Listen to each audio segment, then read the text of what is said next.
और इस वक्त की सबसे बड़ी खबर पुडुचेरी से, जहां कांग्रेस की सरकार गिर गई है। मुख्यमंत्री वी नारायणसामी सदन से निकलकर उपराज्यपाल से मिलने के लिए पहुंचे हैं, जहां वो अपना इस्तीफा सौंपेंगे।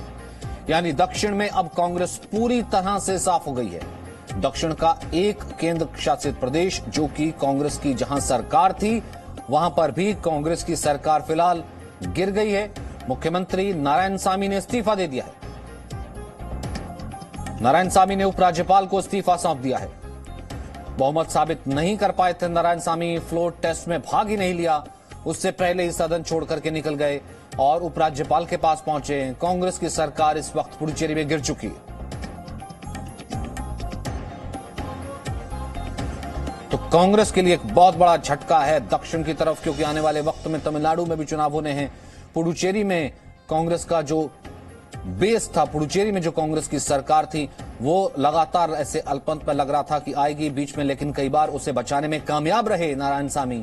लेकिन अब नारायणसामी को इस्तीफा सौंपना पड़ा, क्योंकि फ्लोर टेस्ट में उन्हें लगा कि नंबर्स उनके पास नहीं है, फ्लोर टेस्ट में वो फेल हो जाएंगे, इसलिए फ्लोर टेस्ट में हिस्सा नहीं लिया और वो सदन छोड़ करके बाहर आ गए। उपराज्यपाल को इस्तीफा सौंपा है। विश्वास मत से पहले ही, फ्लोर टेस्ट से पहले ही नारायणसामी ने सदन छोड़ा और सरकार नारायणसामी की गिर गई है। सीएम ने इस्तीफा सौंप दिया है। तो एक केंद्र शासित प्रदेश या दक्षिण का एक बेस्टन, कांग्रेस अब वहां से पूरे तरीके से साफ हो गई है।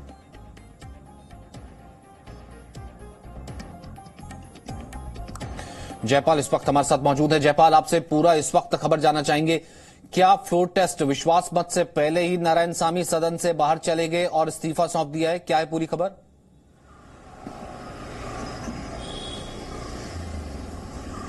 जी देखिए, सचिन, नारायणसामी को कल शाम ही इस बात का पूरी तरह से एहसास हो गया था कि उनके पास अब बहुमत नहीं है, क्योंकि कल एक कांग्रेस की ओर से और एक डीएम की ओर से इस्तीफा हुआ था। तो उनका जो संख्या बल था वो काफी कम हो गया था, कुल 12 रह गया था। ऐसे में उनको साफ पता था कि अब उनके पास कोई स्थिति नहीं बची है जिसमें वो सरकार बचा सके। कल शाम उन्होंने लेजिस्लेटिव काउंसिल में अपने जो बचे हुए विधायक थे उनके साथ बैठक की थी और बाहर मीडिया को आकर के ये बताया कि अभी वो इस चीज पर निर्णय नहीं ले पाए हैं, कल फ्लोर टेस्ट से पहले वो इसके ऊपर में निर्णय लेंगे। आज बिल्कुल वैसा ही हुआ। 10 बजे में सदन शुरू हुआ, प्रस्ताव आया और उसके बाद मुख्यमंत्री ने बोलना शुरू किया। नारायणसामी जो है एक बहुत ही सुलझे हुए राजनीतिज्ञ हैं, लोकसभा के सदस्य रहे हैं, मंत्री रहे हैं और पुडुचेरी के अंदर में एक तरह से एक बड़े नेता के रूप में जाने जाते हैं। इसलिए वो एक ऐसा मंच तलाश रहे थे जहां पर उनके दिल का जो गुरुवार था, जो वो ब्लेम गेम करना चाहते थे, उसका फायदा उठा पाए और इसलिए उन्होंने सदन को ही चुना और लगभग 1 घंटे तक उन्होंने भाषण दिया, जिसके अंदर उन्होंने केंद्र सरकार को निशाने पर रखा। उसके साथ के साथ उन्होंने जो पूर्व लेफ्टिनेंट गवर्नर किरण बेदी थे उनको भी निशाने पे लिया और साथ के साथ एक बड़ा ही जबरदस्त पॉलिटिक्स उन्होंने इसके अंदर में खेला, जब उन्होंने कहा कि पुडुचेरी के अंदर में हम 2 लैंग्वेज फॉलो करते हैं, यानी तमिल और इंग्लिश को, जबकि केंद्र की सरकार जो है वो हिंदी थोपना चाहती है। ये सारी एक जो भी उनके तर्कश में तीर थे उन्होंने सारे चलाए और लगभग 1 घंटे तक उन्होंने भाषण दिया और उसके बाद एक तरह से सदन के अंदर में हंगामा शुरू हो गया। नारायणसामी को पता था कि उनके पास बहुमत नहीं है, ऐसे में फ्लोर टेस्ट में जाने का कोई फायदा नहीं है, इसलिए वो सदन छोड़ करके बाहर निकल गए। स्पीकर जो कि उन्होंने अनाउंस किया कि कांग्रेस के पास अब बहुमत नहीं है और थोड़ी देर के बाद, जैसी कि उम्मीद थी, नारायणसामी ने अपना त्यागपत्र जो है लेफ्टिनेंट गवर्नर के पास पहुंचे और उनको सौंप दिया है। तो यानी कि जयपाल, ये अंदाजा लगाया जाए कि हालांकि सुलझे हुए पॉलिटिशियन है, मालूम है कि बहुत ज्यादा जिसे कहते हैं ना, उनके ऊपर किसी तरीके के ऐसे कुछ ब्लेम्स लगे ना, ऐसी कोई राजनीति है जिसके कारण से वो जो है काफी बड़े चर्चा में रहे। हालांकि केंद्र में भी एक्टिव रोल उनका रहा है कि ये, क्योंकि डीएम के विधायकों ने भी साथ छोड़ा, क्या ये कार्ड कहीं ना कहीं उसके लिए भी था और ये आने वाली अब तमिलनाडु की राजनीति के लिए भी एक संकेत है जो नारायणसामी ने अंतिम भाषण दिया?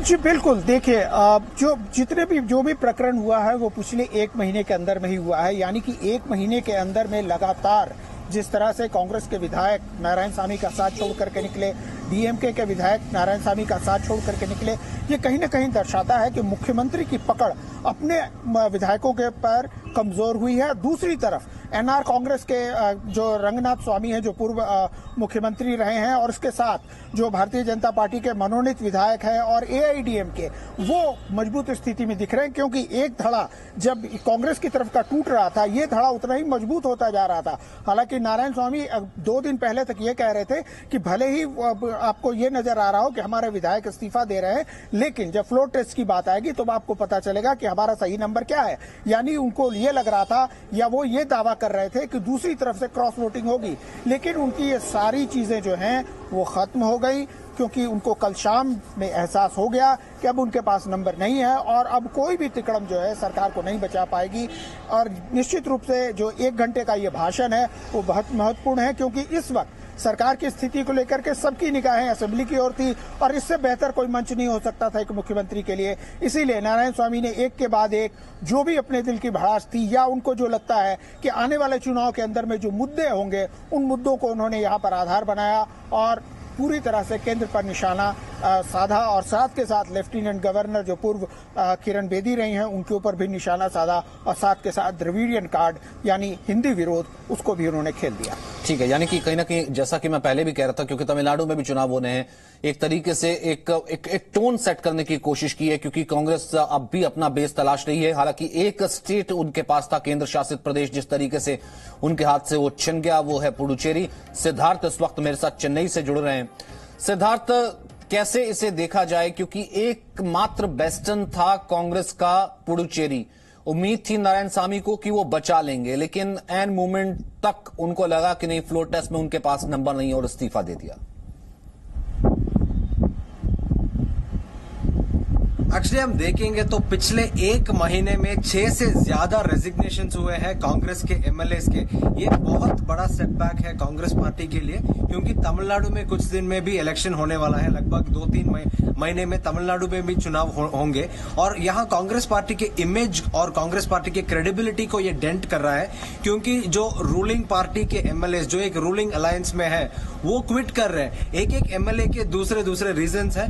एक एमएलए बोल रहा है कि उनके जो कॉन्स्टिट्यूएंसी है उनको अलग फंड्स नहीं मिल रहे हैं। दूसरे एमएलए बोल रहे हैं कि जो भी हो जाए, ये गवर्नमेंट गिर जाएगी तो मैं रिजाइन करूं या ना करूं, इससे कोई फर्क नहीं पड़ता।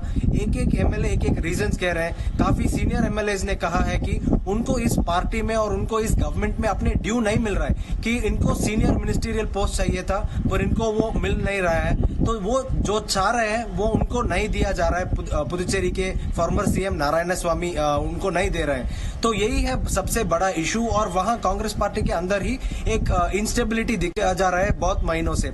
और ये पिछले 1 महीने में 6 रेसिग्नेशन हुए, और इसके अलावा एक एमएलए इसके पहले डिस्क्वालीफाई भी हुए थे। और अब हम देखेंगे तो बीजेपी और एआईडीएमके के जो अलायंस है, एनआर कांग्रेस के जो अलायंस है, उनके अलायंस में लगभग 14 एमएलए हैं, 14 एमएलए हैं, और जो कांग्रेस गवर्नमेंट जो अभी डिस्क्वालीफाई हो गई है, ये मैं एक सेकंड आपको Presenting B News app available on Google Play and App Store. Download it now.